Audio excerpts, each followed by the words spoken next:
कर bell icon जरूर press करें हमारी न्यू वीडियो। दुर्गा पूजा के दिन नजदीक आ रहे थे।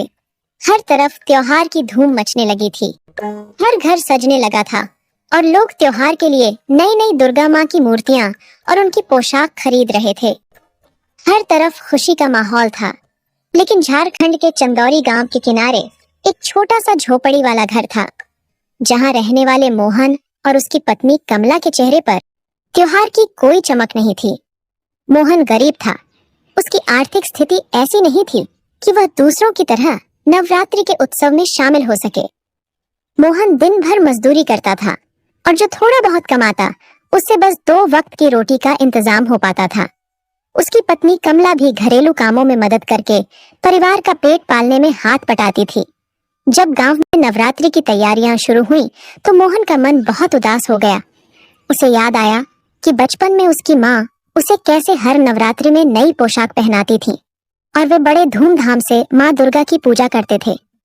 लेकिन अब उसकी स्थिति ऐसी थी कि वह न तो नई पोशाक खरीद सकता था, न ही पूजा के लिए कुछ सामग्री जुटा सकता था। लेकिन फिर भी दोनों पति पत्नी खुश रहते थे।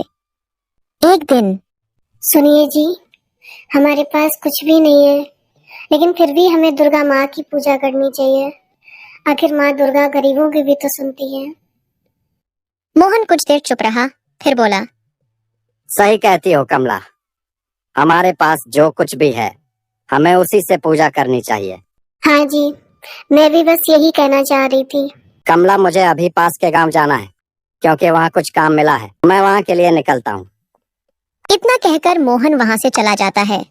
कमला घर में साफ सफाई करके गांव के सरपंच के यहाँ काम करने चली जाती है। कमला पूरे दिन सरपंच के यहाँ काम करती है।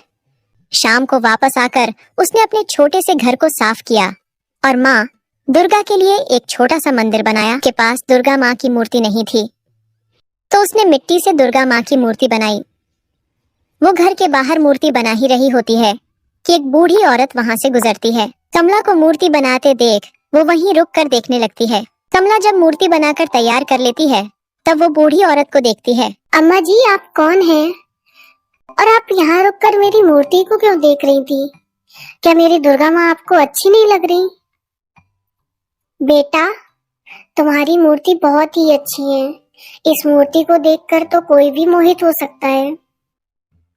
अच्छा अम्मा, अम्मा पर आप हैं कौन और यहाँ कैसे आए?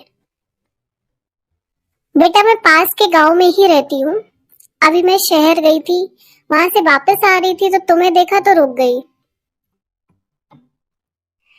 अम्मा, आप तो थकी हुई सी लग रही हैं। आप आइए, मैं आपको कुछ खाने को देती हूँ। नहीं बेटा, बस मैं जा ही रही हूँ। कमला अम्मा को बहुत बोलती है कि वो रुक जाए और कुछ खा ले फिर चली जाए। पहले अम्मा मना करती हैं, फिर बाद में रुक जाती हैं। कमला अम्मा के लिए कुछ बनाने के लिए रसोई में जाती हैं और देखने लगती है कि क्या है अभी रसोई में। हे माता रानी, अब मैं क्या करूं? मैं अम्मा को क्या खिलाऊंगी? रसोई में तो बस भात ही है। कमला सोचने लगती है कि भात से क्या बनाए। तभी उसे सूर्यवंशम पिक्चर की याद आती है। अरे हाँ, मैंने YouTube पे एक पिक्चर में देखा था कि किसी ने भात से खीर बनाई थी। मैं भी खीर ही बनाती हूँ।